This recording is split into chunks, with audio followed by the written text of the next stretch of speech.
Okay, good evening. करते हैं class start. कल हमारा लास्ट हुआ था, मेथड्स हो गए थे इवैल्यूएशन ऑफ इंटरनल कंट्रोल के। 4 मेथड्स थे जो मैंने आपको रीड आउट करने के लिए दिए थे। अब मेरे को बताओ किसने ये 4 मेथड्स रीड आउट किए और फ्लो चार्ट रीड कौन कौन करके आया है। तो चलो आज दोबारा आप रीड करेंगे यहीं पे बिठा के। नैरेटिव रिकॉर्ड में आपके पास था डिटेल चेकिंग, यानी आप डॉक्यूमेंट्स के थ्रू जो आप नॉर्मल ऑडिट करते हो, यही वो मेथड है कि इंटरनल कंट्रोल चेक करने का। दूसरा था चेकलिस्ट, आप किसको दे देते हो चेकलिस्ट, यानी कुछ क्वेश्चन बना के अपनी टीम को दे देते हो कि ये मुझे बताओ ठीक है कि नहीं है, क्या कंपनी ये फॉलो कर रही है कि नहीं कर रही, यस नो और नॉट एप्लीकेबल के बीच में कॉलम डाल देते हो। तीसरे में आपके पास है इंटरनल कंट्रोल क्वेश्चनियर, ये आप देते हो क्लाइंट को, मतलब आप क्लाइंट से कुछ क्वेश्चंस पुट आउट करना चाहते हो और उनसे आप जवाब मांगना चाहते हो उन्हीं के मुंह से। तो उसमें भी आपने 3 ऑप्शन भर दिए, यस नो और नॉट एप्लीकेबल। यस में था ये आपकी सेटिस्फैक्टरी पोजीशन है, ठीक है। नो आंसर, फर्दर आपको डिटेल चाहिए या जो भी है। नॉट एप्लीकेबल अगर उसके बिजनेस से रिलेटेड है ही नहीं। फ्लो चार्ट क्या था आपके पास, ग्राफिकल रिप्रेजेंटेशन थी।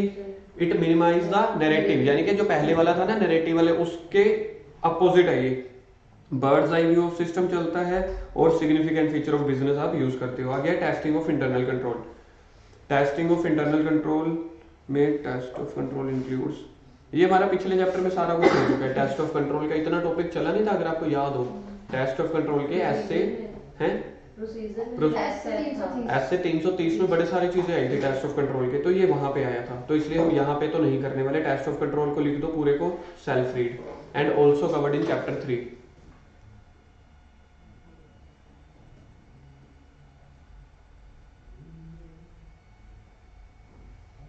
टेस्ट ऑफ कंट्रोल की मेन पैटलाइन किसी को याद है?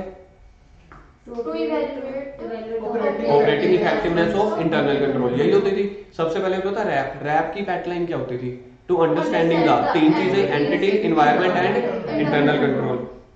और आपके पास दूसरी चीज होती थी फैप। फैप के अंदर होता था TOC, test of control. Test of, आप कंट्रोल की टेस्टिंग करने गए हो, क्या उनके जो कंट्रोल मैं अगर टेस्ट करूं ठीक है कि नहीं है, यानी आप उनकी इफेक्टिवनेस चेक करने गए हो, क्या वो इफेक्टिवली ऑपरेट हो रहे हैं कि नहीं। देखो यही आ रही है, TOC are perform to obtain audit evidence about the effectiveness.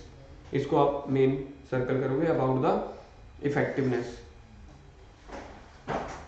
About the effectiveness of controls की 2 चीजें आप देखते हो, design of accounting and internal control system. Accounting को डालोगे नंबर 1, इंटरनल कंट्रोल को डालोगे नंबर 2। तो आप उनका देखने चाहते हो कंट्रोल टेस्टिंग में क्या उनका अकाउंटिंग सिस्टम ठीक है कि नहीं, और दूसरा उनका इंटरनल कंट्रोल सिस्टम ठीक है कि नहीं। Whether they are suitably design to prevent, detect and correct the material statement. यानी कि आप कंपनी में गए, कंपनी में जाके आप लोगों ने क्या किया, इंटरनल कंट्रोल चेक करने हैं कि लगाने हैं। लगाए किसने थे?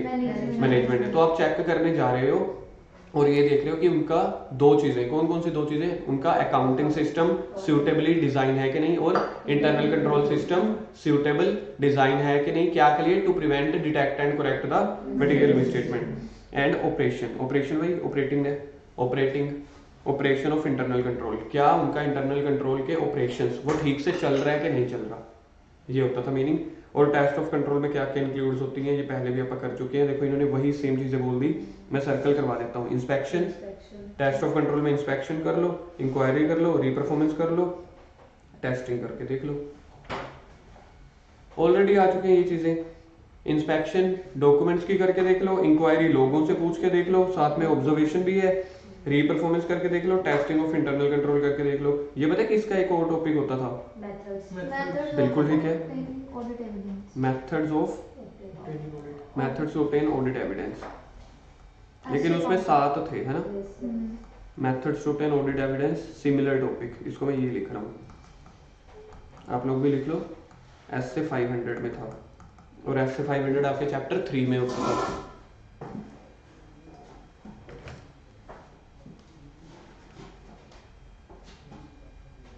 अब आप ये देखो कि जो 19 से लेके 26 तक क्वेश्चंस हैं, लिखना है अभी। सिमिलर क्वेश्चंस था ये, ऐसे 500 का methods to obtain audit evidence. अब देखो आप लोगों के 19 से 26 क्वेश्चन अगर आप एक बार के लिए देखोगे ना, इसमें ज़्यादा क्वेश्चन यही आए हुए हैं। Internal control questionnaire, narrative record, checklist और बाकी सारे क्वेश्चन वही आए हुए हैं। इंटरनल कंट्रोल और उसके ऑब्जेक्टिव, फ्लो चार्ट देख गया। तो ये वाला जो ऊपर वाला टॉपिक था 4 मेथड, इसके पिताजी का नाम क्या था? Methods of evaluating the internal control या कलेक्टिंग द एविडेंसेस। यहाँ पे एक टॉपिक का नेम और भी था ना आपका, देखो साथ साथ, methods of collecting the information या फिर methods of evaluation of internal control. तो ये चारों इकट्ठे नहीं पूछे जाते, जनरली इन चारों में से एक एक पूछा जाता है, ठीक है, कोई भी एक पूछा जाता है। अब नेक्स्ट अप अपने टॉपिक पे आ जाओ, internal control and IT environment.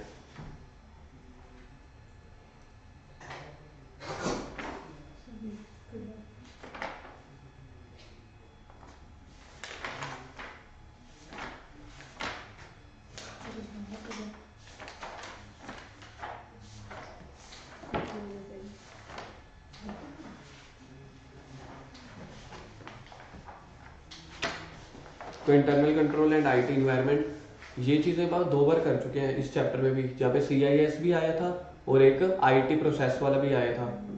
दिखाऊंगा आपको मैं, कि याद है? 2 टॉपिक याद है? कल जो हमने किया था इनिशिएटेड, रिकॉर्डेड वगैरह वाली वो चीजें देख रहे थे। जिसमें था कंट्रोल ये एक तो ये आ गया था इंफॉर्मेशन सिस्टम वाला, class of transaction, initiated, recorded, supporting documents, और एक आपके पास था CIS वाला टॉपिक। और अब इस चैप्टर में तीसरी बार आ रहा है internal control and IT environment. तो सबसे पहले इन्होंने बोला control in manual and IT system. 2 तरह के कंट्रोल आप लगाते हो मैनुअल सिस्टम में। कैसे? मैनुअल सिस्टम में include the procedure, manual system में include the procedure as approval and reviews of transaction, reconciliation, follow up of reconciliation items. यानी कि आप कंट्रोल लगाने गए, मैनुअली आप क्या क्या चेक करोगे? आप देखोगे अप्रूवल कौन कौन देता है आईटी सिस्टम में, रिव्यू कैसे करते हैं ट्रांजैक्शन को, रिकंसाइल कैसे करते हैं। Alternatively an entity may use automated procedure to initiate record. तो पहला सिस्टम है मैनुअली। मैनुअली में क्या क्या चीजें आ गई? अप्रूवल्स, रिव्यू ऑफ ट्रांजैक्शन, और तीसरा रिकंसिलिएशन। और आगे इन्होंने ऑल्टरनेटिवली बोल दिया, ऑल्टरनेटिवली एंटिटी और क्या कर सकती है? वही जो ऊपर इंफॉर्मेशन सिस्टम में पढ़ के आए कि सारे ट्रांजैक्शन को इनिशिएट, रिकॉर्ड, प्रोसेस या रिपोर्ट इलेक्ट्रॉनिक फॉर्म में कर सकते हैं। और कंट्रोल इन आईटी सिस्टम में क्या है? Combination of automated control, for example control embodied in computer program and manual control. जैसे अगर आप चीज देखो, आपने प्रोग्रामिंग कर दी, अब प्रोग्रामिंग करके कहीं ना कहीं तो आपने किसी को यूज करने के लिए दिया। जब आपने प्रोग्रामिंग कर दी, वो तो हो गया आपका आईटी सिस्टम। जब आपकी किसी की सिक्योरिटी में दे दिया, कहीं फिजिकली रख दिया, फिर किसी को चलाने के लिए दे दिया, वो तो मैनुअल हो गया ना। तो ये कह रहे हैं इन दोनों का कॉम्बिनेशन साथ साथ चलता है। Further, manual control may be independent of IT, may use the procedure, आ गया ना, may use the information produce by IT. ये तो रहेगा, जब आईटी ने बना दी तो कोई तो बंदा यूज करेगा। और may be limited to monitoring the effective functioning of IT. जितना याद हो सके कर लेना, ठीक है। Use of IT, an entity mix of manual and automated elements in internal control varies with the nature and complexity. तो ऊपर यहाँ पे हम बोल रहे थे कंट्रोल्स ना 2 तरीके के होते हैं आईटी में भी, एक मैनुअल और एक ऑटोमेटेड। एंटिटी क्या यूज कर रही है? कह रहे मिक्स यूज कर लेना। और वो मिक्स आप कैसे यूज करोगे वो डिपेंड करेगा आपके साइज और कॉम्प्लेक्सिटी ऑफ बिजनेस के हिसाब से। यानी कितनी आईटी यूज करनी है, कि टोटली सारा हम आईटी पे डिपेंड हो जाए कि कुछ मैनुअल भी रखें। Benefits of IT in internal control. पहला, consistently apply predefined business rules and perform complex calculation in processing large volume of transaction. अगर मैं कहूं सबसे पहला ये आ गया प्री डिफाइंड बिजनेस रूल्स, दूसरा आ गया परफॉर्म कॉम्प्लेक्स कैलकुलेशन और लार्ज वॉल्यूम ऑफ ट्रांजैक्शन। तो आईटी यूज करने का बेनिफिट क्या है? फिक्स्ड रूल वगैरह बने हुए हैं, कॉम्प्लेक्स कैलकुलेशन जल्दी हो जाती है, लार्ज वॉल्यूम ऑफ ट्रांजैक्शन अगर आपको करनी है, एक्सेल लगा लो अपना। एक्सेल में आप कितनी फास्ट चीजें कर सकते हो। देखो मेरे को तो खुद बिल्कुल नहीं आता, लेकिन एक्सेल तो एक दुनिया ही है अलग। दूसरी, enhance the timeliness, availability and accuracy of information. एक बार प्रोग्रामिंग फिट कर दी, फिर आप वहां पे ह्यूमन एरर नहीं डाल सकते। अब एटीएम मशीन में से पैसे निकलने हैं तो उतने निकलेंगे। आज तक का रिकॉर्ड है पिछले 15 सालों से, अगर मैं भी एटीएम यूज कर रहा हूँ कभी कम ज्यादा निकले नहीं। ना निकले वो अलग बात है, वो मशीन की गड़बड़ आ जाए, लेकिन आप बैंक वालों से कॉन्टेक्ट करके वो सेटल हो जाता है। कभी भी याद रखना, एटीएम के पैसे कभी मरते नहीं है। एटीएम में से पैसे निकलेंगे, गिनेंगे तो हम सही, ह्यूमन माइंड है ना, वो तो जजमेंट बेस्ड है, हम तो गिनेंगे। कभी भी आप लोग मुझे केस बता दो, कभी निकले पैसे कम, कभी भी नहीं निकले ज्यादा, कभी भी नहीं निकले। प्रोग्रामिंग फिक्स्ड है ना। तो वही वो बता रहे हैं कि एक्यूरेसी ऑफ इंफॉर्मेशन, जो आपने एक बार प्रोग्रामिंग कर दी, इनपुट डाल दी, उसका आउटपुट निकलेगा ही वैसे। तीसरा, facilitate the additional analysis of information, अगर आपको कुछ और एनालाइज करनी है information. Enhance the ability to monitor the performance of entities activity and its policies and procedure. Enhance the ability to monitor. Reduce the risk that control will be circumvented. Reduce the risk that control will be circumvented. इसका मतलब है कि अगर control मतलब week पड़ जाए, उस चीज का कम ही रहेगा ऑप्शन, क्योंकि हमने प्रोग्रामिंग पहले ही फिक्स कर दी। और enhance the ability to achieve effective segregation of duties by implementing the security control. इस वाले में से अगर मैं कहूँ, आपको ये याद रखना है, पूरे इंटरनल कंट्रोल और आईटी एनवायरनमेंट में से पहले वाले को रीड कर लेना एक बार। दूसरे वाला तो बड़ा ही सिंपल है कि मिक्स आपको यूज करना है, मैनुअल एंड ऑटोमेटेड, और वो वेरी करेगा बिजनेस की साइज और कॉम्प्लेक्सिटी के अकॉर्डिंग, लेकिन बेनिफिट्स आपको याद रखने पड़ेंगे। ठीक है, दोबारा से बेनिफिट याद करते हैं। पहला, प्री डिफाइंड बिजनेस रूल्स होते हैं, कॉम्प्लेक्स ट्रांजैक्शन और लार्ज वॉल्यूम ऑफ ट्रांजैक्शन को जल्दी प्रोसेस कर देते हैं। एक हो गया पहला, प्री डिफाइंड रूल्स होते हैं। ठीक है, perform the complex calculation with the large volume of transaction. दूसरा, accuracy of information, timeliness, enhance the timeliness या एक्यूरेसी ऑफ इंफॉर्मेशन। तीसरा, एडिशनल एनालिसिस ऑफ इंफॉर्मेशन, और इंफॉर्मेशन आपको एनालाइज करनी है कंप्यूटर प्रोसेस, क्योंकि कंप्यूटर थोड़ी थकता है, जितनी मर्जी आप डाल दो। तीन कौन कौन से हो गए? Predefined business rules, perform complex calculation with large volume of transaction, तो एक हो गया। दूसरा, timeliness and accuracy of information enhance. तीसरा, एडिशनल एनालिसिस ऑफ इंफॉर्मेशन। चौथा, enhance the ability to monitor the performance of entities activity. Enhance the ability, same point चल रहे हैं ये वाले, तो enhance the ability to monitor the performance of, ये देखो मैं ये कट कर रहा हूं, आप लोगों का मन करे तो कट कर लेना। Enhance the ability to monitor the entities activity. ठीक है, मॉनिटर द एंटिटीज एक्टिविटी। उसके बाद reduce the risk that control will be circumvented, कि कंट्रोल्स खतरे में पड़ जाए, वीक पड़ जाए, ऐसे रिस्क को कम करता है। और लास्ट में achieve the effective segregation of duties. फिर से मैं 6 टॉपिक क्या है, अब मैं तीनों टॉपिक को कंबाइंड करने वाला हूँ। पहला टॉपिक आया था CIS इन्वायरमेंट के एरियाज थे, CIS इन्वायरमेंट के एरियाज थे, जिसमें कितने पॉइंट्स थे? 5। ठीक है। दूसरा आपके पास आया था एलिमेंट्स ऑफ कंट्रोल के, sorry, components of internal control का चौथा पॉइंट। तीसरा था एंटिटीज रैप के बाद इंफॉर्मेशन सिस्टम, फिर फोर्थ, अच्छा ठीक है, थर्ड था। ठीक है, और इसके बाद ये आ रहा है benefits of IT in internal control. Benefits of IT in internal control, पहला predefined rules, complex transactions, large volume of transaction की प्रोसेसिंग। ठीक है, एक हो गया। Enhance the timeliness and accuracy of information. तीसरा, एडिशनल एनालिसिस ऑफ इंफॉर्मेशन। चौथा, monitoring the activities. पांचवा, reduce the risk that control will be circumvented. छठवां, achieve effective segregation of duties. देखो याद करो, 3 बार 4 बार बोलो, अपने आप याद हो जाता है। अगला, risk of IT in entities internal control, also important. इसको लिख दो, ऑल्सो इन चैप्टर 6। IT का एक चैप्टर है, चैप्टर नंबर 6, उसमें से एक क्वेश्चन आना ही आना है, फिक्स है। ये भी आ सकता है, मैं सबसे लास्ट में करवाता हूँ, और मैं उसको करवाते हुए भगवान का नाम बढ़ा लेता हूँ, राम जी का, गणपति जी का, महेश जी का, सब्जी का, सब्जी का नहीं, सब्जी, सब भगवान जी का। समझो, भावनाएं समझो।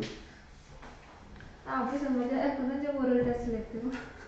मैं नहीं समझ सकता ना, क्योंकि मैं ऐसे ये बन गया। मैं भी एक टाइम पे वहां पे बैठा था, तो तब मेरे साथ भी हो रहा था, आपके साथ भी है। कल को आप लोग टीचर बनोगे, ऑडिट नहीं पढ़ाना, बड़ा गंदा सब्जेक्ट है, ठीक है, तब कॉम्पिटिशन आ जाए। हाँ, तब आप भी बोलोगे। तो टाइम टाइम की बात है, बट टाइम की सबसे बड़ी स्पेशलिटी पता है क्या आपको? इट चेंजेस, बदलता जरूर है। Risk of IT in entities internal control, क्या क्या रिस्क हो सकते हैं? पहला, रिलायंस ऑन सिस्टम और program that are inaccurately processing the data, या प्रोसेसिंग इनएक्यूरेट डेटा। ये क्या मिक्स हो गया? Inaccurately processing data, processing inaccurate data अलग है।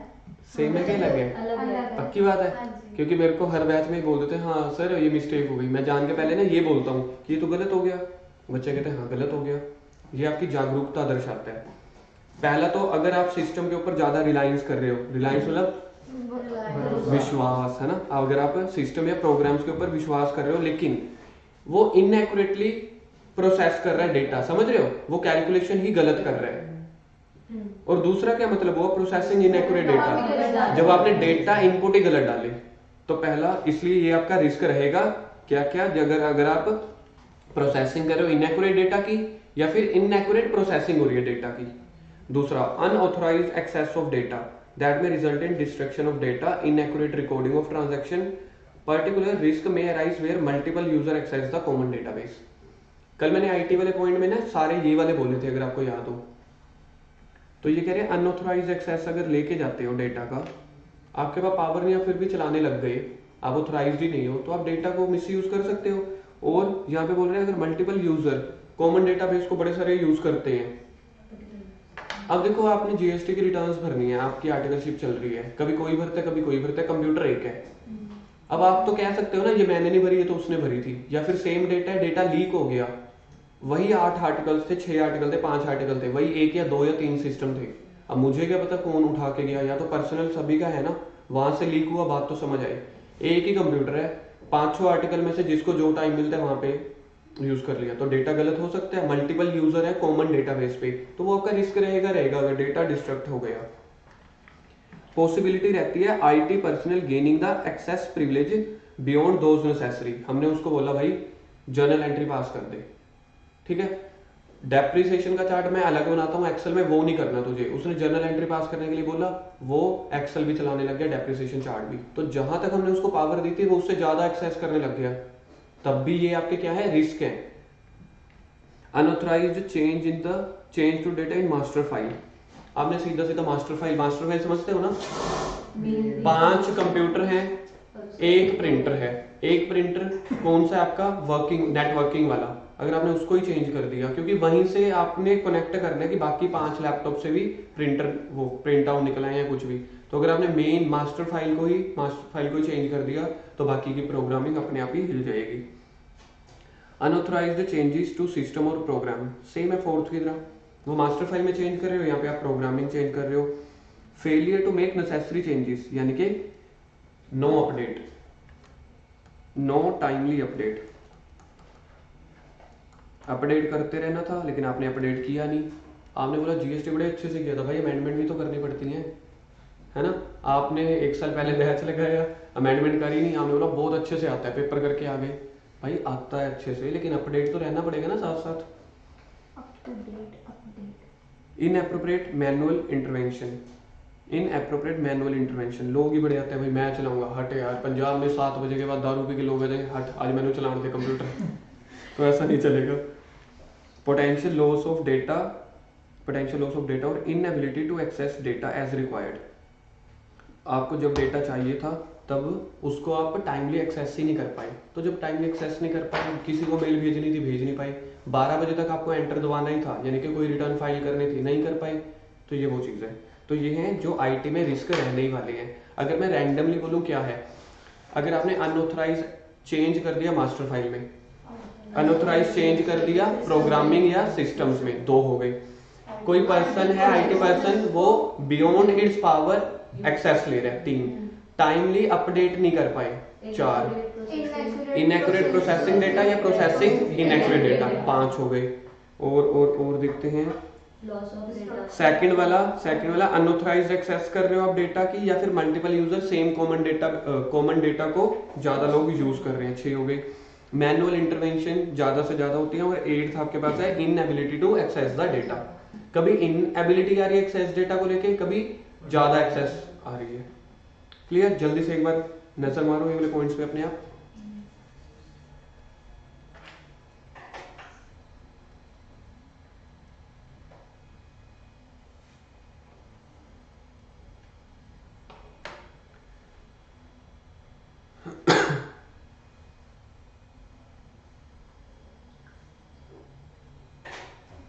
और आप ये दोनों पॉइंट्स के सामने लिखो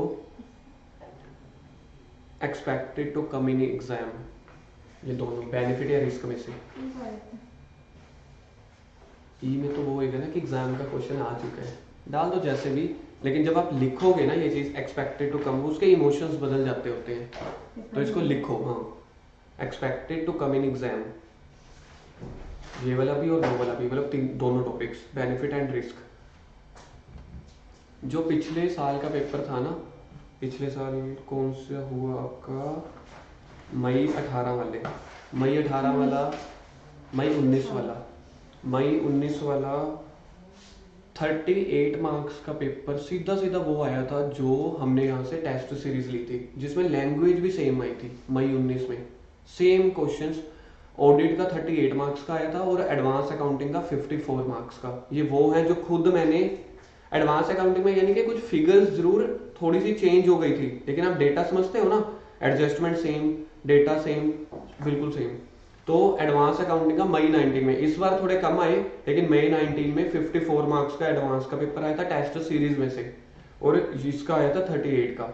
और इसमें एक टॉपिक तो वो आया था डिस्क्लेमर ऑफ ओपिनियन 2 बार, और वो वही के वही आपके टेस्ट सीरीज में थे। आगे इंटरनल ऑडिट हमारा हो चुका है। इंटरनल ऑडिट हमारा हो चुका था जिसके अंदर पहले तो कहते हैं कंपलसरी नहीं है, लेकिन बोल रहे हैं कि अगर ये 3 एंटिटीज है, पहला लिस्टेड, इनको पक्का ही करवानी है। दूसरा था अनलिस्टेड पब्लिक और प्राइवेट। पब्लिक में 25, 50, 100, 200। 25 में क्या था? गलत, डिपॉजिट्स थे at any point of time. 50 में क्या था? Share capital. 100 में क्या था? बोरोइंग। 200 में टर्नओवर। और फिर प्राइवेट कंपनी में थी सिर्फ 25 और 50 वाली। पक्की बात है? 100 और 200। 100 में था डिपॉजिट्स, लोन बोरिंग्स। 200 में टर्नओवर हमेशा सबसे ज्यादा होती है। इंटरनल ऑडिट की डेफिनेशन, इसको भी आप लिखोगे लर्न। सर ये आपने याद नहीं करवाई, कोई बात नहीं, ये करवा दूंगा धीरे धीरे। Who can be internal auditor? CA in practice and CM में भी, and other professional decided by the companies act या बोर्ड, जो भी होगा।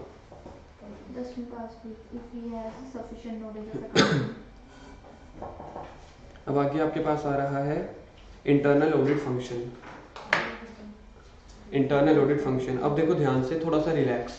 एक हमारा हो गया इंटरनल कंट्रोल, एक हो गया इंटरनल ऑडिट, एक हो रहा है इंटरनल ऑडिट फंक्शन।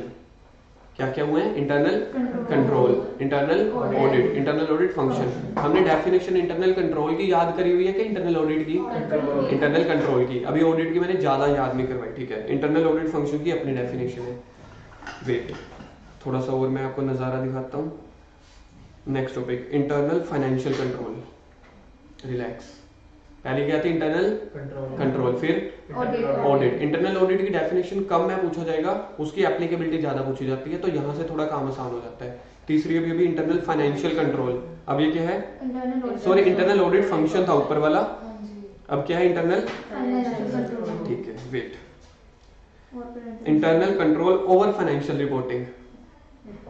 कितने हो गए भाई? हो रहेगा, चलो बस। यहाँ 5 पांडव हैं, तो आपको उस हिसाब से याद रखनी पड़ेगी। 2 बड़े आसान है, 2 में एप्लीकेबिलिटी है। देखो 2 में एप्लीकेबिलिटी है, एक internal financial control over financial reporting. इसमें एप्लीकेबिलिटी का पॉइंट है, तो पहले आप यहाँ से असेसिंग तो कर लेना, इसमें लिख दो एप्लीकेबिलिटी पॉइंट। तो आपको कम से कम ये याद रह जाएगा ना कि हाँ 2 पॉइंट्स में एप्लीकेबिलिटी का है, तो वो वहां पे आपको एप्लीकेबल वाले पॉइंट्स में ज्यादा ध्यान देना है। और इंटरनल ऑडिट में भी लिख लो एप्लीकेबल पॉइंट्स, एप्लीकेबिलिटी पॉइंट्स।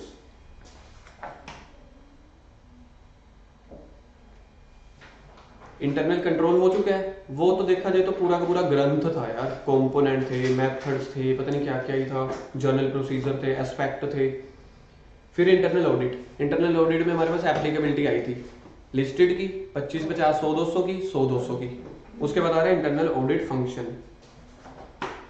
कह रहे हैं internal audit function, a function of an entity that perform assurance and consulting activity. Assurance number 1, consulting number 2, ये वाली लाइन आपको याद रखनी है। A function of an entity, क्योंकि क्या है ये इंटरनल ऑडिट फंक्शन, तो इसको आप कैसे याद रखोगे? Internal audit function means that function of an entity which performs assurance service और कंसल्टिंग। कंसल्टिंग सर्विस समझते हो? सुजेशंस देना। डॉक्टर के पास गए, भाई बीमारी है बताओ, दवाई नहीं दे रहा, वो दवाई लिख के दे रहा है। गुड न्यूज मूवी देखी है? कहते यार ये तो चीज समझ में आ रही है, बाकी दवाइयां समझ में आ रही, ये दवाई नहीं समझ आ रही। कहते डॉक्टर साहब राइटिंग चेक कर रहे थे, वो दवाई तो आगे लिखी थी, दवाई आगे लिखी हुई थी। कहता ये दवाइयां तो समझ आ गई, पीछे वाली दवाई नहीं लिखी, तो उसने दवाई ऐसे लिखी हुई थी ना, तो डॉक्टर की लैंग्वेज तो ऐसे ही चलती है। कहते ये दवाई समझ नहीं आई। कहते डॉक्टर साहब राइटिंग चेक कर रहे थे पेन चेक कर रहे थे अपना। तो कंसल्टिंग एक्टिविटी आप लेना चाहते हो। दूसरी होती है एश्योरेंस। एश्योरेंस में ना आप एश्योर कर रहे होते हो कि मैं लिख के दे रहा हूँ ये सब ठीक है। सीए तो करता ही है, जब आप वैल्यूएशन रिपोर्ट्स बनाते हो या कई तरह के आगे सर्टिफिकेट्स बनाते हो, रिपोर्ट्स बनाते हो, करंट अकाउंट के सर्टिफिकेट बनाते हो, तो अब आप उसको एश्योर कर रहे होते हो कि ये सब सही है। तो internal audit function means that function of an entity which perform assurance services and consulting services to evaluate and improve the effectiveness of entities governance number 1, risk management number 2, internal control number 3। दो activity कर रहे हो, तीन चीजों को evaluate करने की। तो इसके साइड में लिखो दो एक्टिविटी कर रहे हैं, तीन चीजों को इवेल्युएट करने की। ये होते हैं आपके याद करने के टोटके। दो एक्टिविटीज हैं, तीन चीजें इवेल्युएट करने की। अब चीजों को चीजें लिख देने हैं, जो भी लिख देना, ठीक है। दो एक्टिविटी कौन सी है? Consulting activity to evaluate the तीन चीजें। एक होता है एंटिटीज गवर्नेंस। गवर्नेंस का मतलब होता है कंपनी की टॉप मैनेजमेंट से लेकर एम्प्लॉय तक जो भी गवर्नेंस स्ट्रक्चर है कंपनी के अंदर, कौन कौन लोग बैठे हैं। रिस्क मैनेजमेंट, रिस्क संभालने वाला। और तीसरा internal control. Internal audit function means that audit function, internal audit function means that audit function performed by of an entity performed for two activity, consulting and assurance activity, to evaluate the तीन चीजें। एक पहली entities governance, risk management और internal control. खत्म, definition याद हो गई। Internal control की डेफिनेशन क्या थी? Process design implemented and maintained by TCWG management other personnel to provide the reasonable assurance and achieving the 4 objectives. खत्म। चलो जी, अब आप इसमें देखते हैं ऑब्जेक्टिव एंड स्कोप है क्या। मीनिंग को नंबर 1 दे दो, ऑब्जेक्टिव एंड स्कोप को नंबर 2, एक्टिविटीज को नंबर 3। तो यहाँ पे सबसे पहली आपके पास एक्टिविटी है, मैं सीधा नंबर 1 से शुरू कर रहा हूँ। सबसे पहली एक्टिविटी है, कौन कौन सी एक्टिविटीज आपने देखनी थी? देखो एश्योरेंस एंड कंसल्टिंग ना, उसमें तीन चीजें इवेल्युएट करनी थी। तो सेकंड का फर्स्ट पार्ट देखो क्या है, गवर्नेंस वाली एक्टिविटी देखनी थी, दूसरा रिस्क मैनेजमेंट वाली, तीसरा इंटरनल कंट्रोल। इंटरनल कंट्रोल के अगले 4 पॉइंट अलग से हैं, यानी कि जो ये आपने देखा था ना, गवर्नेंस, रिस्क मैनेजमेंट और governance, risk management, internal control. Governance हो गया ये वाला पॉइंट, ओ वाह रेड हो गया, बराबर है, वाह शाबाश। रिस्क मैनेजमेंट तीसरा हो गया, इंटरनल कंट्रोल। इंटरनल कंट्रोल के अगले अपने 4 पॉइंट है। क्रोनोलॉजी समझ में आ रही है? क्या आने से भी यही बोल रहे थे, क्रोनोलॉजी समझ आ रही है? अच्छा, पता है मेरे को, अमित शाह वाला। यस, ठीक है, वी आर अपडेटेड पर्सन्स। चलो जी, पहला activities related to governance. Internal audit function assess the governance process in its accomplishment of objective on ethicals and values and accountability and communicating risk and control information. Sir इतना याद नहीं होगा, तो कितना आपने याद करना है। इंटरनल ऑडिट फंक्शन IAF क्या असेस करता है? अपने ऑब्जेक्टिव को अचीव करने के लिए एथिक्स और वैल्यूज और उसकी अकाउंटेबिलिटी, इतना कर लो बहुत है। Ethics, values and accountability check करने के लिए to the appropriate areas of the organisation. Internal audit function कौन परफॉर्म कर रहा है? ऑडिटर परफॉर्म कर रहा है। क्या करने के लिए? गवर्नेंस चेक करने के लिए। गवर्नेंस में आप क्या चेक करोगे? एथिक, वैल्यूज, अकाउंटेबिलिटी, ताकि सारे ऑब्जेक्टिव्स अकम्प्लिश हो सके। Point number 2, risk management. Internal audit function may assist the entity. Internal audit function, ठीक है, मैं इसको समझ रहा हूँ। Internal audit function may assist, वो एंटिटी को हेल्प करते हैं by identifying and evaluate the significant exposure to risk and contribute to the improvement of the risk management and internal control. बहुत है इतना। वही होता है। तो क्या क्या चीजें कर रहे हो? आइडेंटिफाई और evaluate the risk, identify and evaluate the risk and improvement, circle कर देना, एंड इंप्रूवमेंट। और अगर एक वर्ड और अगर आपको याद रखना है तो डिटेक्शन ऑफ फ्रॉड भी, क्योंकि रिस्क मैनेजमेंट है ना, तो डिटेक्शन ऑफ फ्रॉड भी आप कैलकुलेट कर पाओगे। ठीक है, इसको मैं फिर से याद करता हूँ। पहला पॉइंट आपके पास था गवर्नेंस से रिलेटेड, गवर्नेंस में था एथिकल्स, वैल्यूज, अकाउंटेबिलिटी, कम्युनिकेशन, ये सब चीजें। दूसरे में आपके पास आया रिस्क मैनेजमेंट, उसको आइडेंटिफाई और इवेल्युएट कर रहे हो, और साथ साथ इंप्रूवमेंट या फिर डिटेक्शन ऑफ फ्रॉड। तीसरा है रिलेटेड टू इंटरनल कंट्रोल, इसके अपने 4 हेडिंग्स हैं।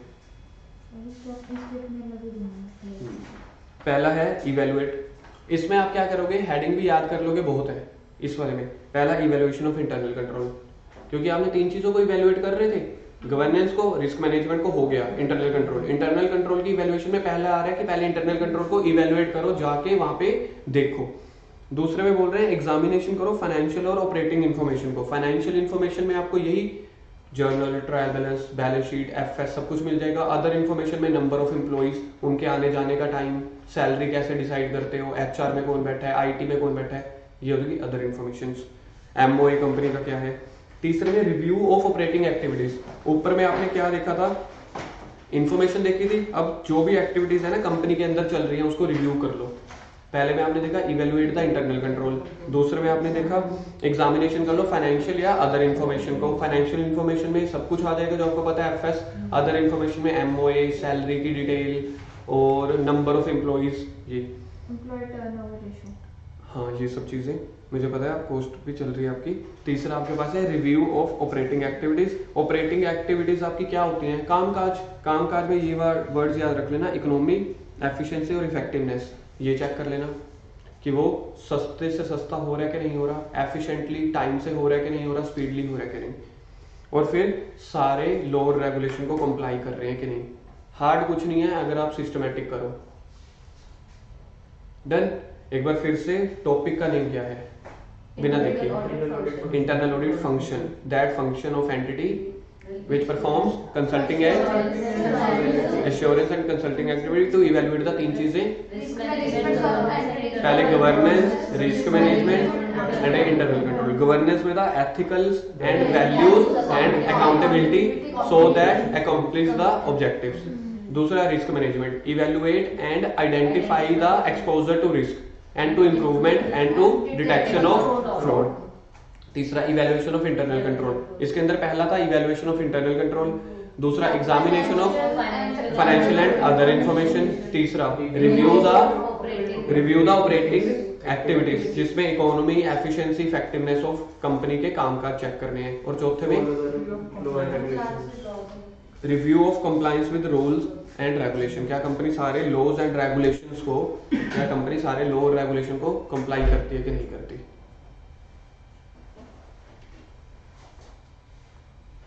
क्वेश्चन आपके पास आया हुआ है मई 16 में, provision for applicability of internal audit.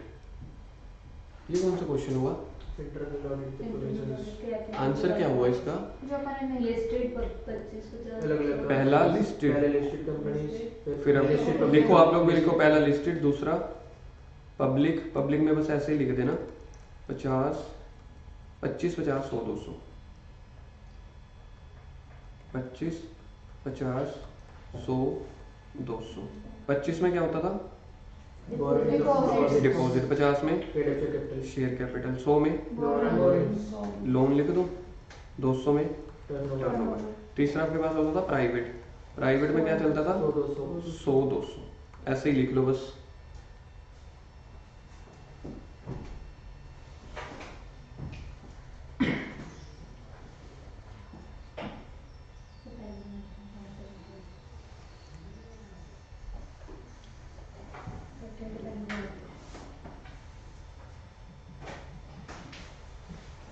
अगला टॉपिक है explain internal audit function and it's scope. ये है देखो objective and scope. Internal audit function and scope अगर पूछा जाएगा तो 5 नंबर में पूछा जाएगा। इसमें स्कोप में वैसे 2 ही पॉइंट्स लिखने हैं। नहीं गवर्नेंस और ये आप सेफ साइड के लिए सारे लिख के आना। इंटरनल कंट्रोल वाला लिखोगे तो चाहे उसकी हेडिंग लिख लेना, क्योंकि अगर आपको 2 पॉइंट याद आ जाएंगे तो नीचे भी याद आ ही जाएगा कि तीसरा भी था। वैसे तो उन्होंने स्कोप में यही लिखे हुए हैं, लेकिन हम तीनों ही लिख के आएंगे सारा। अगला इंटरनल कंट्रोल हो गया, इंटरनल ऑडिट हो गया, इंटरनल ऑडिट फंक्शन हो गया, है ना। कौन कौन से तीन हो गए बोलोगे एक बार? Internal control, internal audit, internal audit function. फिर से एक बार। Internal control, internal audit, internal audit function, internal audit function. चौथा आ रहा है internal financial control. Internal financial control यानी कि अब इंटरनल कंट्रोल आप सीधा सीधा इन्होंने बोल दिया फाइनेंशियल एस्पेक्ट से। Internal financial control means policies and procedure adopted by the company to ensure the orderly and efficient conduct of business, including adherence to company's policies, safeguarding of asset, prevention of fraud, completeness of information, timely preparation of information। तो ये mainly आपके साथ related हो रहा है internal control के। अरे नहीं, safeguarding policies and procedure adopted by company for ensuring the orderly and efficient conduct of the business। Conduct of business के साथ ये रिलेटेड हो रहा है, इसलिए इन्होंने सारा वही बोला। कंपनी की अकाउंटिंग पॉलिसीज क्या हैं, सेफ गार्डिंग ऑफ एसेट्स, ये सेम पॉइंट था, prevention and detection of frauds या errors, accuracy and completeness of accounting records, timely preparation of reliable information system. 1 minute दे रहा हूँ, ग्रैब करो इसको, अंदर समाओ।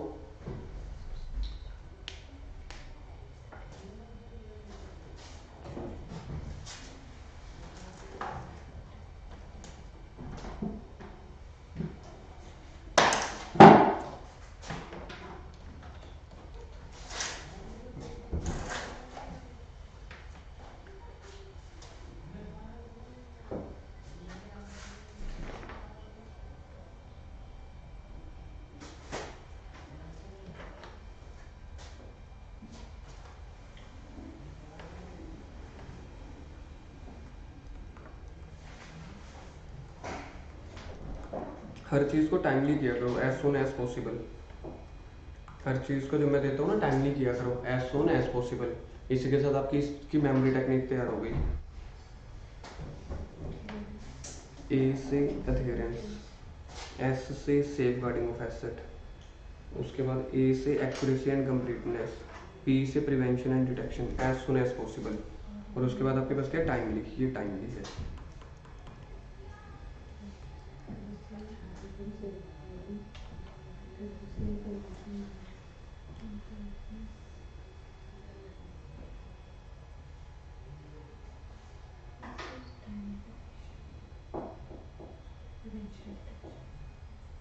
कंपोनेंट ऑफ ऑडिट रिस्क क्या थे, कुछ याद है? रोमम और डिटेक्शन। ओके चलो, इंटरनल फाइनेंशियल कंट्रोल हो गया आपका, असाप टाइमली, ए से adherence of company policy, safeguarding of asset, accuracy and completeness of accounting record, P से prevention and detection of frauds, timely preparation of reliable financial information. आगे internal control over financial reporting. अब मैं पहले तो 5 नाम याद रख लेता हूँ, क्योंकि इस चैप्टर में जो मुझे पर्सनली लगता है ये इंटरनल कंट्रोल के टॉपिक को संभालना ही अपने आप में एक पहाड़ है। तो हमने कहीं ना कहीं बड़े सिस्टमेटिक तरीके से संभाल लिया। पहला आपके पास आ गया था इंटरनल कंट्रोल, उसकी अलग दुनिया ही चल रही थी। फिर आया था आपके पास इंटरनल ऑडिट, वो एप्लीकेबिलिटी का पॉइंट था। फिर इंटरनल ऑडिट फंक्शन, वो गवर्नेंस रिस्क मैनेजमेंट वाले थे। फिर इंटरनल फाइनेंशियल कंट्रोल, अकेला ही बेटा बैठा है यहाँ पे, ये तो अकेला ही बैठा है बस एक डेफिनेशन के साथ। फिर आ रहा है internal control over financial reporting.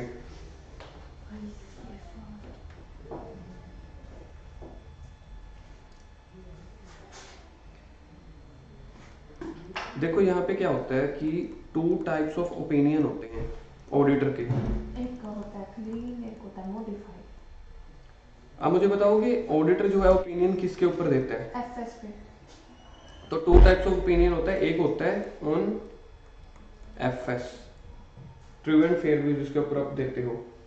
दूसरा इंटरनल कंट्रोल। और दूसरा होता है आपके पास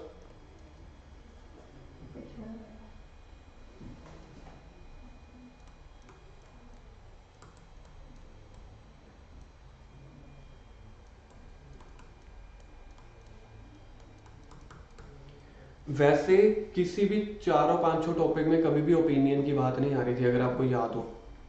कभी भी आप देख रहे थे कि ऑडिटर को ये बोला गया कि इसके ऊपर ओपिनियन दो। ऑडिटर को बोला गया था सारी चीजें इवेलुएट करते चले जाओ, टेस्टिंग करते चले जाओ। ओपिनियन देने का मतलब होता है, सबसे पहला ओपिनियन होता है एफएस के ऊपर। एफएस के ऊपर आप ट्रू एंड फेयर व्यू का ओपिनियन देते हो। ट्रू एंड फेयर व्यू कि क्या कंपनी में सब कुछ ठीक ठाक चल रहा है कि नहीं। ये चीज हमने बड़ी बार सीखी हुई है, 3rd चैप्टर में भी आई थी, 1st में भी आई थी। एक ओपिनियन आप किसके ऊपर देते हो, फाइनेंशियल स्टेटमेंट के ऊपर, उसी के लिए तो आपको ऑडिट करने बुलाया है।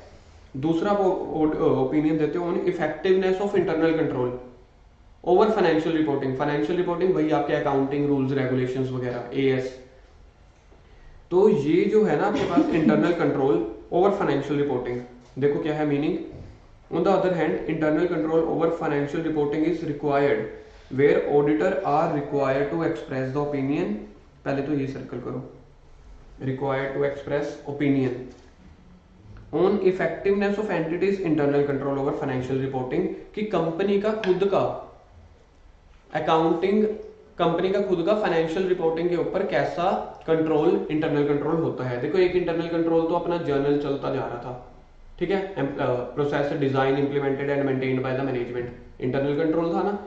अब यहाँ पे एक अलग तरह का इंटरनल कंट्रोल आ गया जो आप अपने फाइनेंशियल रिपोर्टिंग के ऊपर लगाते हो कि क्या आप शेड्यूल 3 फॉलो कर रहे हो, क्या आप सारे अकाउंटिंग स्टैंडर्ड आपके ऊपर एप्लीकेबल है तो उसको फॉलो कर रहे हो। तो उसके लिए भी इंटरनल कंट्रोल लगाओ भाई, वरना तो आप कहीं ना कहीं पनिशमेंट या पेनल्टीज लगवा दोगे। तो ये उसके ऊपर है कि क्या फाइनेंशियल रिपोर्टिंग के ऊपर जो इंटरनल कंट्रोल लगाया हुआ है कंपनी ने, मैनेजमेंट ने, ठीक है, उसके ऊपर आप ओपिनियन देना है आपने।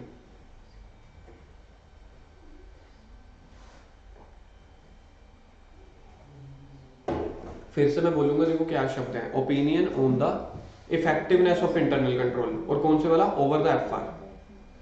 ओपिनियन किसके ऊपर, पहला होता है एफएस के ऊपर, दूसरा होता है opinion on effectiveness of internal control, effectiveness of internal control over FR, यानी कि अकाउंटिंग रूल रेगुलेशन के ऊपर जो इंटरनल कंट्रोल लगाया हुआ है वो इफेक्टिवली चल रहा है कि नहीं, ऑडिटर ने इसके ऊपर ओपिनियन देना है। Auditors responsibility for reporting on IFC, ठीक है, तो लिख दो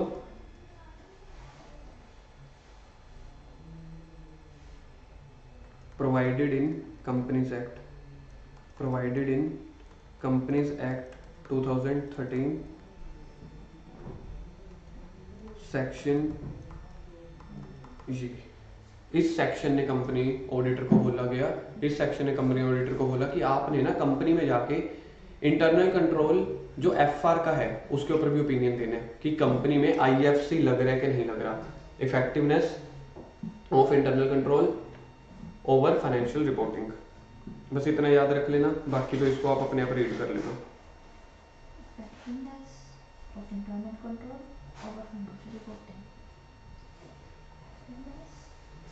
और उसके बाद ऑब्जेक्टिव क्या दिए हुए हैं, ऑब्जेक्टिव वही दिया हुआ है कि आपको रिपोर्ट बनानी है to express an opinion. Objective क्या है, ओपिनियन एक्सप्रेस करना। क्यों, क्योंकि कंपनीज एक्ट 2013 ने सेक्शन ही डाल दिया, उन्होंने बोल दिया। पहला पॉइंट क्या निकल के आया था आपके पास, ओपिनियन देना है किसके ऊपर, opinion on effectiveness of internal control over financial reporting. दूसरा उन्होंने बोला ऑडिटर की रिस्पॉन्सिबिलिटी है, बिल्कुल है। क्यों है, क्योंकि कंपनीज एक्ट ने बोला है, किस सेक्शन में, 143 के 3 का 1, 143 के 3 का 1। उसके बाद ऑब्जेक्टिव क्या है, ऑब्जेक्टिव यही है, ओपिनियन एक्सप्रेस करना। रिपोर्टिंग रिस्पॉन्सिबिलिटी, फिर से देखो रिपीट, लिखो इसको रिपीट। ऊपर बोल तो दिया भाई दूसरे पॉइंट में कि ऑडिटर की ऑब्लिगेशन है, फिर से वही बोल रहे हैं रिपोर्टिंग रिस्पॉन्सिबिलिटी। जब कंपनीज एक्ट ने बोल दिया ओपिनियन देना है, आप अपने सारे ओपिनियन कहाँ पे देते हो, रिपोर्ट में लिख के तो देते हो, सब ठीक है कि नहीं। तो रिपोर्टिंग रिस्पॉन्सिबिलिटी किस सेक्शन में बोली गई है, 143 का 3 का 1, 143 का 3 का 1। Exemption to private companies, very very very very important. कह रहे हैं कि ये वाले प्रोविजन ना, इंटरनल फाइनेंशियल कंट्रोल जो है, ये वाले रिपोर्टिंग प्राइवेट कंपनी में नहीं चलेगी। अगर देखो पहला, वो ओपीसी कंपनी है, स्मॉल कंपनी है, या जिसकी टर्नओवर 50 करोड़ से कम है और एग्रीगेट बोरोइंग 25 करोड़ से कम है। पहला किस कंपनी के ऊपर internal financial control over financial reporting नहीं लग रहा?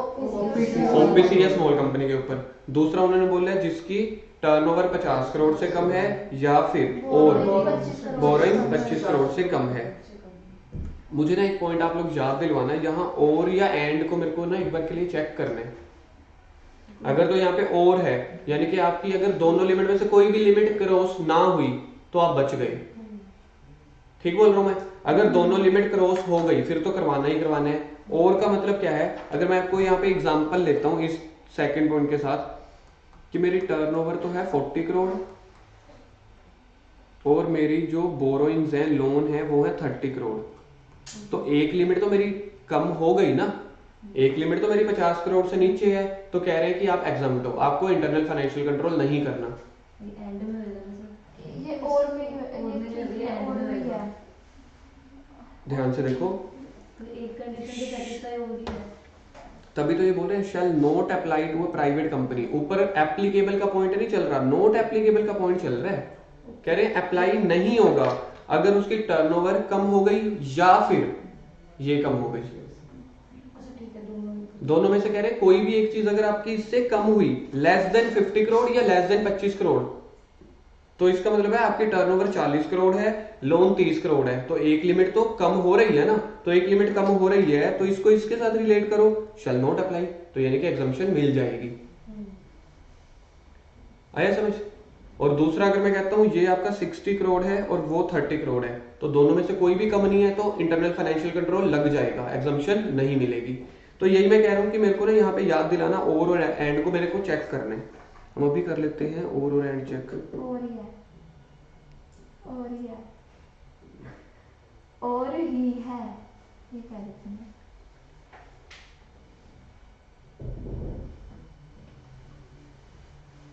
कौन सा चैप्टर है?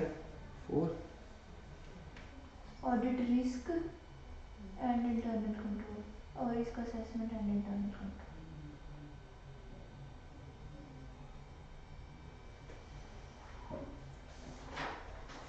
ये टॉपिक देख लो आपका इकट्ठा ही है श्वेता, जो आप पूछ रहे थे, objective and scope. Objective and scope में इकट्ठे दी हुई है, वो मेरी प्रेजेंटेशन वैसी हो गई, तो ये तीनों इकट्ठे ही हैं। एक बार अब देख लो, आईसीए के क्वेश्चन में भी यही है, रिलेटिंग टू गवर्नेंस, फिर रिस्क मैनेजमेंट, फिर इंटरनल कंट्रोल। इंटरनल कंट्रोल में इवेल्युएशन है, बस यहाँ पे आपको 8 लाइनें दिख रही हैं, अपनी बुक में 4 लाइनें हैं। ठीक है, तो अब आपको थोड़ा कॉन्फिडेंस आ जाएगा कि हाँ इसी के अकॉर्डिंग ही चल रहे हैं। तो सारी बुक उनको देख देख के ही बनाई हुई है। देखो ये है चार्ट आपका,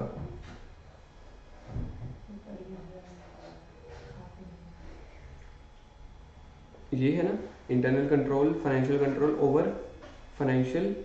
ठीक है, ये तो हो गया इंटरनल फाइनेंशियल कंट्रोल। ठीक है, ये भी अपने पढ़ा था ना इंटरनल फाइनेंशियल कंट्रोल। इसके 5 असाप टाइमली दिख रहे हैं आपको, 1 2 3 4 5, पांचवा देखो टाइमली वाला। ठीक है, अब ये वाला आ रहा है, auditor responsibility for reporting on internal control over financial reporting in India. Objective हो गए हमारे, टू एक्सप्रेस द ओपिनियन। ठीक है, सेक्शन 143 का 3 का 1 हो गया। ठीक है सर, आप सही करा रहे हो, हमें आपके ऊपर विश्वास बनता चला जा रहा है। उसके बाद इन्होंने डिफरेंस बोला हुआ था दोनों का, मैंने डिफरेंस को अलग अलग कर दिया।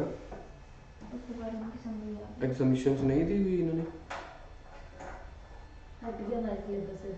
नहीं नहीं नहीं, ऐसे कैसे? ऐसे कैसे चलेगा दीदी?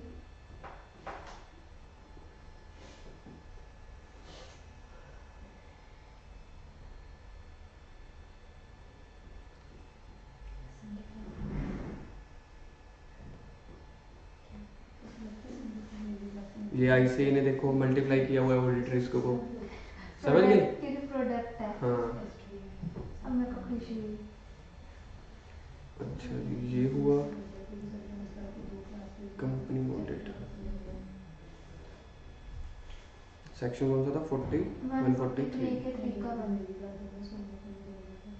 कंपनी लोग खोल लो, तो भाई खोला है अब। ये ऑडिट है, कंपनी ऑडिट। तो अभी जो सिलेबस चल रहा है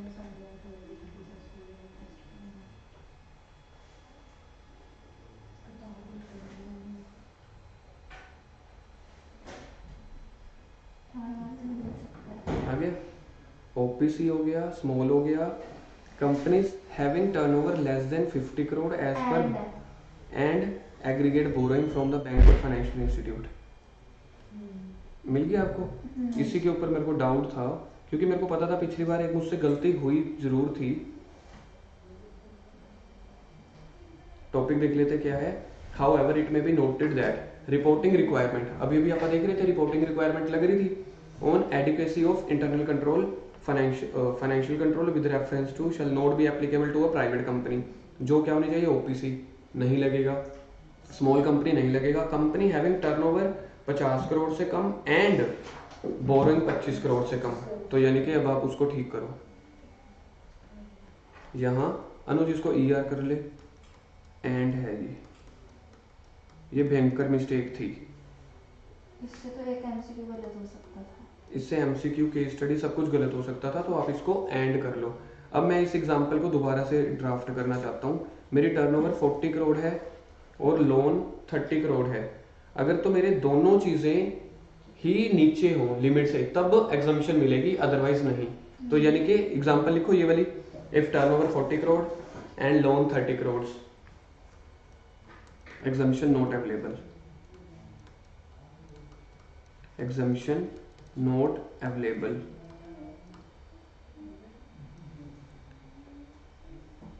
क्वेश्चन नंबर 1, अगर टर्नओवर 40 करोड़ है, लोन 30 करोड़ है, एग्जम्पशन नहीं मिलेगी। यानी कि अगर कोई ऐसी कंपनी है तो उसके ऊपर ऑडिटर ने इंटरनल फाइनेंशियल कंट्रोल के ऊपर भी ओपिनियन देना है। अच्छा, केस नंबर 2, ये तो हो गया question number 1। Question number 2, turnover है मेरी 40 CR और मेरे लोन है 22 CR। तो मिल जाएगी। एग्जम्पशन बताओ मुझे। एग्जम्पशन मिल जाएगी। एग्जम्पशन मिल जाएगी अगर ये प्राइवेट है तो। हाँ, क्वेश्चन नंबर 3 लिखो। Question number 3, Reliance limited has loan from bank 24 CR and share capital 49 CR and turnover 20 CR। Exemption बताओ मिलेगी कि नहीं मिलेगी? एग्जम्पशन का आंसर बताया जाए। Reliance limited has loan from bank 24 crore, share capital. अब शेयर कैपिटल क्वेश्चन में क्यों दी हुई है? क्योंकि ये पब्लिक कंपनी है। कंफ्यूज करने के लिए यार। तभी कहता हूँ इतना ज्यादा दिमाग भी नहीं चलाना, पहले बेसिक चलाना है। शेयर कैपिटल 49 करोड़ कंफ्यूज करने के लिए, और टर्नओवर है 20 करोड़। ये आपको इस वजह से दी हुई है। यहाँ पे मैं अगर एक और इंफॉर्मेशन डालता हूँ, लिखो टर्नओवर के साथ एंड डिपॉजिट्स 26 CR। ये आपको ना मजबूर कर देंगे सोचने पे कि आप ना वो चीज कर रहे हो इंटरनल ऑडिट, और यहाँ पे मैं बोल रहा हूँ इंटरनल फाइनेंशियल कंट्रोल लगेगा कि नहीं लगेगा? बताओ, इंटरनल फाइनेंशियल कंट्रोल लगेगा कि नहीं लगेगा? एग्जम्पशन मिल जाएगी? नहीं लगेगा। हाँ, ये लिमिटेड कंपनी है तो एग्जम्पशन नहीं मिलेगी। तो एग्जम्पशन मिलेगी नो, IFC एप्लीकेबल। लिमिट देख के ऊपर भी आपको देखना पड़ेगा ना कि ये लिमिटेड है, ये पब्लिक कंपनी है। एग्जामिनर तो क्वेश्चन इसी हिसाब से आपके माइंड के साथ खेलेगा ना कि ऐसे ड्राफ्ट करे कि आपका फोकस लिमिट पे जाए। प्राइवेट भी तो लिमिटेड हो सकती है। वो प्राइवेट लिमिटेड होती है। ऐसे ऐसे क्वेश्चन पूछ के आप क्यों मुझे हार्ट अटैक दिलाना चाहते हो? मैंने क्या बिगाड़ा क्या आपका? बहुत उम्मीदें हैं आपको श्वेता से।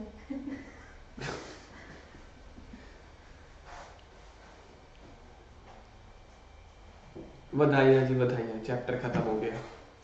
अब हम करेंगे ट्रू फॉल्स। ट्रू फॉल्स में सबसे पहला आपके पास है ऐसे 315 has purpose to establish standard to form the procedure to follow to have an understanding of entity and environment. बिल्कुल ठीक है, क्योंकि ऐसे 315 का तो नेम है। छोड़ दो बस, ऐसे 315 का तो नेम ही क्या होता है, identifying and assessing the risk of material misstatement through understanding the entity and environment. तो ये वही बोल रहे हैं, अंडरस्टैंडिंग द एंटिटी और एनवायरनमेंट, बिल्कुल ठीक है। Question number 2, scope and work of internal auditor may extend even beyond the financial accounting. उसको अकाउंटिंग के लिए थोड़ी ना बुलाया गया, इंटरनल ऑडिट तो वैसे भी ये आप लिखोगे, इसको आप याद करोगे, इसको लिख दो हेयर। तो ये एग्जाम का क्वेश्चन है आपका कि इंटरनल ऑडिटर सिर्फ अकाउंटिंग वाले काम करता है, बिल्कुल भी नहीं, उसको और भी काम करवाए जा सकते हैं, monitoring of internal control, financial reporting information, ये वो सब चीजें। Question number 3, risk of material misstatement may be defined as the risk that financial statement are materially misstated subsequent to audit. वो उससे पहले होती है। इस क्वेश्चन को आप डालोगे डेंजरस, इधर भी एग्जाम क्वेश्चन है। रिस्क ऑफ मटेरियल मिसस्टेटमेंट वो कह रहे हैं सब्सिक्वेंट टू ऑडिट होती है, कभी भी नहीं। Risk of material misstatement audit से पहले होता है, तभी तो ऑडिटर आता है चेक करने। रिस्क ऑफ मटेरियल मिसस्टेटमेंट ये लिखा हुआ है प्रायर टू ऑडिट, यानी कि आप कुछ भी कर लो, ट्रू फॉल्स क्वेश्चन आप स्किप नहीं कर सकते, यहां से भी कुछ नया पॉइंट निकल के आ सकता है। और यकीन मानो ट्रू फॉल्स क्वेश्चन ही आपको पास करवाते हैं, मतलब बहुत बड़ी प्रोबेबिलिटी देते हैं। अगर वो आपको 8-9 नंबर 10 नंबर दे देते हैं 14 में से, तो बहुत बड़ी अचीवमेंट है। आगे, inherent risk and control risk and detection risk have the same meaning. कहाँ तीनों अलग अलग पढ़े थे, एक होता है बिफोर कंट्रोल, एक होता है control cannot prevent the misstatements, तीसरा होता है auditor cannot prevent the. वैसे भी दोनों के पांचवा, maintenance of internal control system is responsibility of auditor, responsibility of management, ठीक है। Question number 6, as per section 138, ये होता था इंटरनल ऑडिट का, private company are not required to appoint internal auditor. False, private companies होती हैं, अभी तो पढ़ा था कौन कौन सी लिमिट होती थी प्राइवेट में, 100 और 100 में क्या था, 200 में,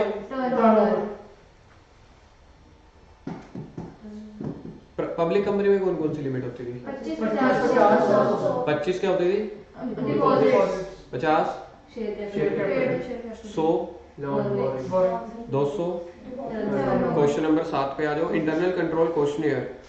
इंटरनल कंट्रोल क्वेश्चनियर ये होता था, अगर मैं पहले टॉपिक याद करूं, इसके पिताजी कौन थे, methods of evaluation of internal control का ये कौन सा पॉइंट होता था, तीसरा। Are a good source of identifying the weaknesses in internal control system, बिल्कुल ठीक है। कौन देता था ये आंसर आपको, ये क्वेश्चन किसको देते थे, मैनेजमेंट को। 8, use of computer facility by a small enterprise may increase the control risk.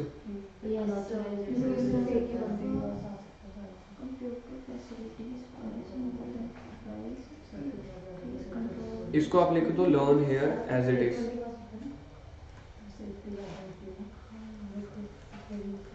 इसको एज इट इज बस आप याद रख लेना। Next, there is no relation between inherent risk, control risk and detection risk. क्यों, क्योंकि इनहेरेंट और कंट्रोल रिस्क का तो रिलेशन होता ही होता है, वो इंटर रिलेटेड है, तो इन्होंने बोला नो रिलेशन, गलत। Assessment of risk is a matter of capable of precise the measurement, ये प्रिसाइज नहीं करना होता है, इसको प्रिसाइज और डिटेल्ड दोनों करने होते हैं। इसको लिख दो हेयर, है ना। ये नए नए क्वेश्चन भी देखो आ सकते हैं, ये नहीं हमारा चैप्टर हो गया तो क्वेश्चन आ नहीं सकते। Assessment of risk is based on audit procedure या evidence is obtained, hence it is a matter of professional judgement rather than precise measurement. वो कह रहे हैं कि आपने हमेशा सही जो मेजरमेंट किया है हमेशा उसी के ऊपर डिपेंड होता है, कभी भी नहीं। डिटेक्शन रिस्क में आपने देखा या ऑडिटर की तो प्रोफेशनल जजमेंट इन्वॉल्व होती है, इनहेरेंट लिमिटेशन में भी आया था। तो कह रहे हैं प्रिसाइज मेजरमेंट आप हमेशा एक्यूरेटली नहीं कर सकते, क्यों, क्योंकि यहाँ पे जजमेंट इन्वॉल्व होती है। इसके बाद के क्वेश्चन देखो कितने रह गए, बाकी होमवर्क के लिए आपके क्वेश्चन 6। एमसीक्यू में पहला देखना चाहता हूँ क्या है, audit risk is a function of risk of material में स्टेटमेंट एंड, यानी पहले का क्या आएगा, पहले का ए। आंसर भी तो लिखना है ना, ओएमआर शीट मिलेगी, फर्स्ट का लिखोगे ए, सेकंड अपन देखते हैं। For a given level of audit risk acceptable low level of detection risk bears dash relationship to the asterisk of material misstatement at an assertion level. Inverse second का क्या है answer? B B. B है क्या? B को दो inverse relation. Okay. Risk of material misstatement has. Three किसने बोला? इसने भी रिस्क ऑफ मटेरियल मिसस्टेटमेंट रोमम में क्या दो चीजें आती थी? इनहेरेंट कंट्रोल यानी कि बी आना चाहिए. अब सुनो सबसे अच्छी बात, उम्मीद मत रखना ऐसे क्वेश्चन आएंगे, लेकिन उम्मीद रखना ऐसे क्वेश्चन भी आएंगे प्रोवाइडेड जो ये आपके पास क्वेश्चन है ना, जैसे सेकंड क्वेश्चन की वो लेंथ बढ़ाएंगे, क्वेश्चन का फॉन्ट साइज बढ़ाएंगे, पूछेंगे तो इसी में से ही. मैं आपको कहना क्या चाह रहा हूं कि वो एक एक लाइन का नहीं पूछेंगे, पूछेंगे 8 लाइनें, बड़ा सारा कुछ लिख देंगे, इंटरनल कंट्रोल की पूरी डेफिनेशन लिख देंगे, फिर एमसीक्यू पूछेंगे.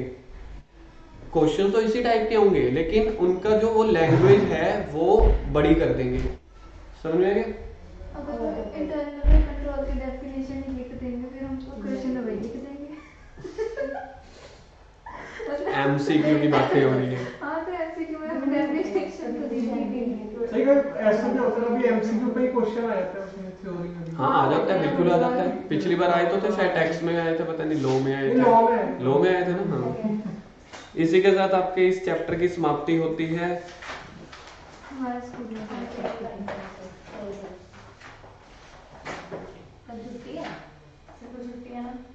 क्यों जी? कई बार ओके बाय.